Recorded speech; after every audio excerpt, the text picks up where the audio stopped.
Making to-do lists is tough. It is super easy to make mistakes, and I would know because I'm sure I've made every single one of them with all of the planners that I've owned over the years. But I have really honed in on simplifying and making better to-do lists. So I want to share with you 9 tips of how to make the best to-do list with examples of mistakes that I've made in the past and how I fixed them. Welcome back. As I said, I have made a million to-do lists over the years and I have evolved. I feel like I go through phases in life where I make a lot of to-do lists and then I simplify it and then I spread it out. So I want to talk about the best way to make to-do lists. The reason why is because I hear from so many people that they struggle to use their planners. They're like, I want to be a planner person, I want to be organized, and I think the to-do list is the main piece of the planner, right? A planner is your calendar and a planner is your to-do list. Those are the 2 main functions of a planner for the most part, I think. I mean, you could journal in there or take notes or write down contacts, etc. But I think that the to-do list is the huge portion of it, right? And so because of that, I think it's important to make an effective to-do list. So let me share with you some of the mistakes I've made and how I fixed them to make better to-do lists and organize myself in a more efficient way. All right, mistake number 1, not making your to-do list items bite-sized or small enough. Okay, so let me give you an example. This summer, we are going on a road trip. So we are in Orlando, we're gonna drive up to Maryland, and on the way, we're gonna stop at a couple places. So if you have any recommendations along the way, let me know. I love when people leave me comments. Somebody wrote me a book last week or a few weeks ago on their planner that they custom made, and they were like, sorry for the novel. And I'm like, no, I love reading the comments, so leave me comments. But anyway, I digress. So we're driving up to Maryland and then we're flying down. It's gonna be a 10-day trip. And I wrote in my planner as a to-do item, road trip. Okay. Shame on me, I should know better. That is not a good option because a road trip is not a to-do list item. Book flights, that is a to-do list item for when we get up there and then we need to fly home. So the mistake here is that I wrote something way too broad. So here's how I fixed that. Instead of writing down road trip, I wrote down smaller items and tasks that go along with that. I started a Google Doc and I wrote down, and I have some items in my planner, but because I'm going on this trip with other people, I wanted it electronically so I could share it out with everybody. But I wrote down book flights for the flight home, make sure that you research rental cars, order an extra car seat. Like I started listing items that fall under that category. So whether you keep a to-do list in your phone or in your planner, sometimes it's nice to break them down into smaller, more manageable pieces because a road trip is not a to-do list item. Mistake 2, throwing everything on the same to-do list. So if you're stressed or you get stressed like me, I do this sometimes where I'm like, oh my gosh, I'm stressed. You get your Post-it, you get your planner, you get your to-do list and you brain dump and everything is on the same to-do list. Now, I actually do think that this is a really good stress relieving activity. And then you need to do something with your brain dump, right? You can't just brain dump. Unless for some reason you're doing a brain dump of everything I need to do today, that's fine. Otherwise, you need to divide that up. Now, it could be chunked by time. I need to get this done today. I need to get this done this morning. I need to get this done this week. Maybe this is a monthly. It could even be, I don't know when I'm gonna do this, but I just don't wanna forget about it, so let me write it down. You could also, instead of making to-do lists based on time, it could be a category, right? Like, here's my road trip to-do list. Here is my holiday to-do list. Here is my house project to-do list. So I just recommend breaking up your to-do list because it is super overwhelming to look at a list with 100 things on it and you don't know where to start. So break up your to-do lists. Mistake 3, putting too much on your to-do list. Now this kind of goes along with the other one where maybe you're putting everything on one to-do list. But even if, let's say, you're making the today to-do list, you might still feel like there's way too much on there. So maybe you ask yourself a few questions. 1, who can I delegate this to?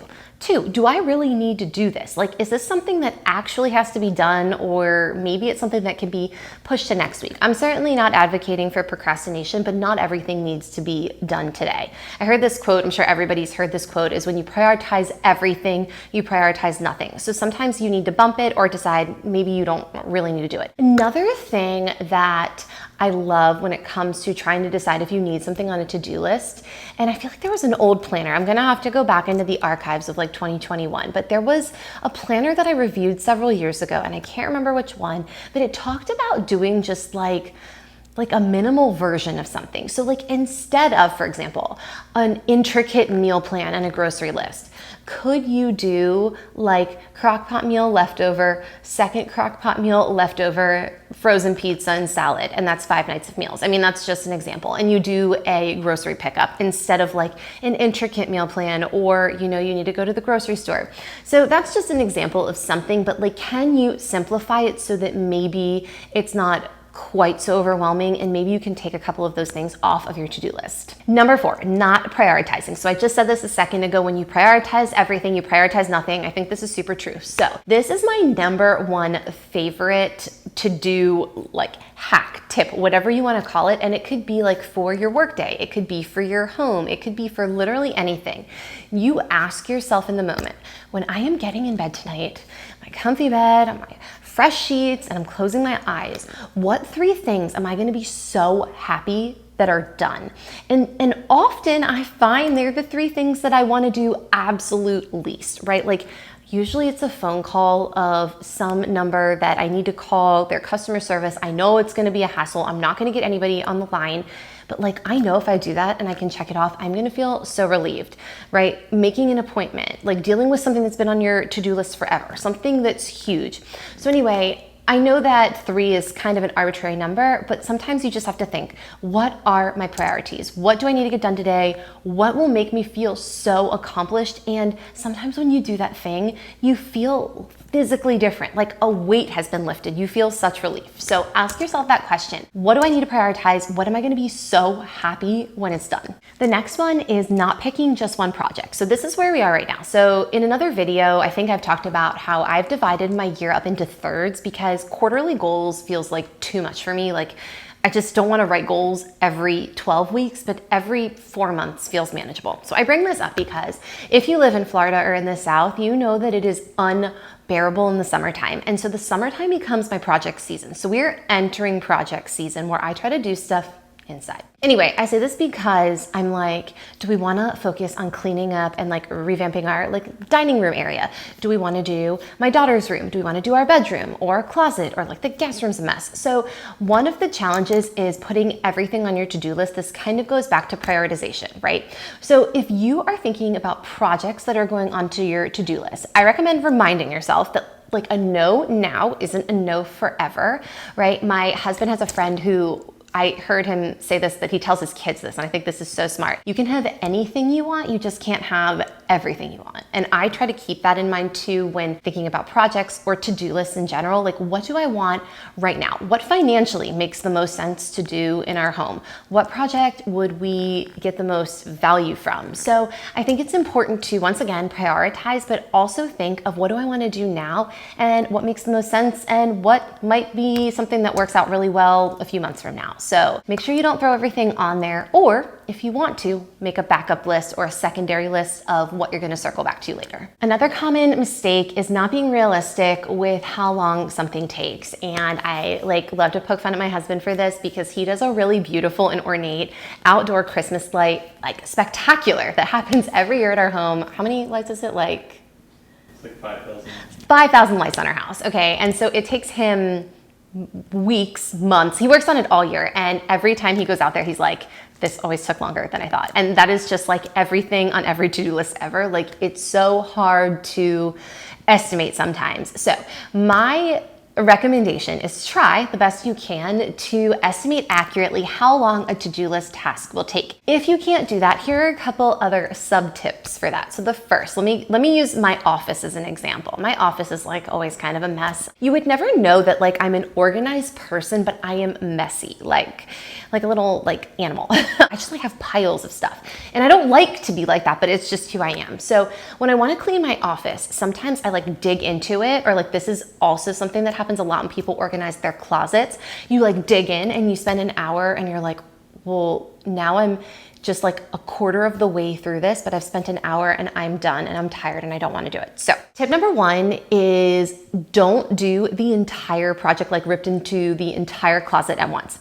take a little section or like decide you're gonna clean off one area of your desk. Tip number 2 is to make sure that you have like a budget overflow time. So if you start the closet, you start the office, and you know you're gonna run out of time, give yourself an hour later to wrap it up. And the final suggestion I have, if you think that you are going to run out of time with your project, have sort of like a, I don't know what the word is for this, but like a mess zone to keep it temporarily. So what I'll do is I will take everything out of my office. I'll wipe down the surfaces, I'll sweep, it looks really nice, and I'll go through this pile, right? Like I will go through this messy pile, but I will run out of time with the pile, but I will like smush it down and condense it and like throw away whatever I can. So I'm like, okay, when you have time again, you're gonna circle back to this pile, but at least the whole office is clean except for a pile. So it's sort of like a contingency plan, if you will. So anyway, those are some sub tips for dealing with the time estimation of each item on your to-do list. Next mistake is using too many tools. And I have been guilty of this too, but you have a notepad, then you have a to-do list, then you have your planner, you have your calendar, you have a note in your phone, you have calendar reminders, you have phone, like I set my alarm, and it's just like there's stuff everywhere. So my recommendation is use 2 tools. I recommend one for your to-do list, right, your running list, and the other for your schedule. So if you're gonna use more than that, I recommend having a really specific intention for each tool that you use. So for me, I have 3 tools. My first tool is my planner for all of my to-do list items and my daily and weekly go on my weekly spread. And then I have the back of my planner, which I just did a planner review recently. There's some extra note pages and some to-do lists in the back, so I'll put the more extended long-term project lists there. And then my calendar, I love having an at a glance, like a huge wall calendar, and that is for my schedule. Third tool I have is a shared calendar on my phone with my husband, just so that we can know like where somebody's working or like what time they're gonna be off, or like if they have plans with friends, so that like you don't schedule something on that night or whatever. Those are the 3 tools. When I start to put Post-its are like, I love Post-its, but they're my downfall, because when I start writing stuff everywhere, I start to get super disorganized. So pick your tools, make sure you're intentional about it, and make sure that you're not spreading yourself out everywhere, because it's gonna be harder to stay organized and keep track if you do that. Next mistake is not being realistic on when you should do something. So for example, recently somebody wanted help with their resume. I don't really do this as much anymore, but every now and then somebody will pop up and be like, can you help me? So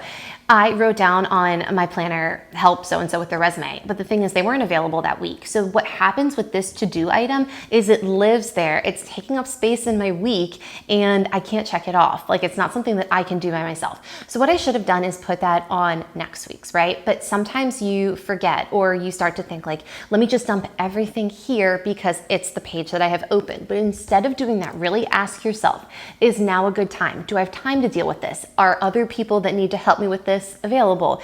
Is the store that I need to call, is the business that I need to call, is the place that I need to get in touch with, are they open? So when you're thinking about that, make sure you put your to-do list item on the right space, the right date, the right area, because if not, what you wind up doing, and I've done this before, is you just keep transferring your to-do item from like week to week or list to list, and you don't get anywhere with it. And that feels redundant, and you feel like you're wasting time, and it's annoying. So don't do that. And the last mistake is not celebrating your accomplishments. So I hope that you are the type of people who like to write down, like do laundry because you just did laundry, so you have something to cross off, because it feels so motivating and exciting when you get to do like the cross or the highlight or whatever you use. But in addition to that, I think it's important to look at it on a larger scale. And here's why. The days go by, the weeks go by, you're just like in it. And before you know it, it's the holidays again, it's New Year's, do you do resolutions or not? It's your birthday. Like the time just keeps going. And I think it's easy to be like, what did I even do this year? So as I mentioned a moment ago, I divided my year into thirds. And so what I did is for January, February, March, April, I put those dates on an open spread in the back of my planner. So just some like open line pages. And I am writing down my joys, my accomplishments, everything. And it's so fun to look back. And it doesn't have to be big stuff, right? Like it can be. It could be like I, upped my 401k contribution, or I, did a deep clean of this area of my house that I've been avoiding forever. It could be anything. It could be that you passed a test, or you got into grad school, or like whatever. But it could also be like, we got into Severance. Oh my gosh, that is such a fun show. And we rewatched all of Ted Lasso before we went to the UK. We put all of the trips that we've taken so far this year, because you just forget everything that you've done. You're like, ho hum, it's just like a day at the end of March, and then you're like, no, like I've done so much this year. So I recommend keeping a joys and accomplishments list, not just accomplishments, but joys too. Like severance is not an accomplishment, it's a joy, right? And so I think it's fun to do that because you can be like, these were the things I accomplished, these were the things that made me happy, and that is what made up the first third of the year for me. So it's nice to do that because it reminds you of what you have done and what's special, and not just all of the things. Because I have this dream like that I will one day just be done my to-do list, and that's just like never gonna happen. We're never gonna be done our to-do list. So we need to appreciate the progress we're making, because you're just never gonna be like, okay, my planner's closed, I'm done. Make sure you're celebrating all of your joys and accomplishments, because it's, I don't know, the best way to live, I think. So there you have it, 9 things that you can do to improve your to-do list writing, and mistakes that you can hopefully avoid. I'm sure that we'll all make them. I know that I will definitely make them again, but as I'm writing them or doing them, I'll be like, wait, don't do that, right? You just have to remind yourself of the best ways to do it so that you don't get frustrated with your to-do list and it becomes a tool to help you rather than stress you out. So anyway, thank you so much for watching. I'm so glad to be back, and I'm so glad that you're all here with me, and I've read some really nice comments and gotten some nice messages from all of you. So thank you so much. If you're enjoying it, like, subscribe, and we'll see you next time.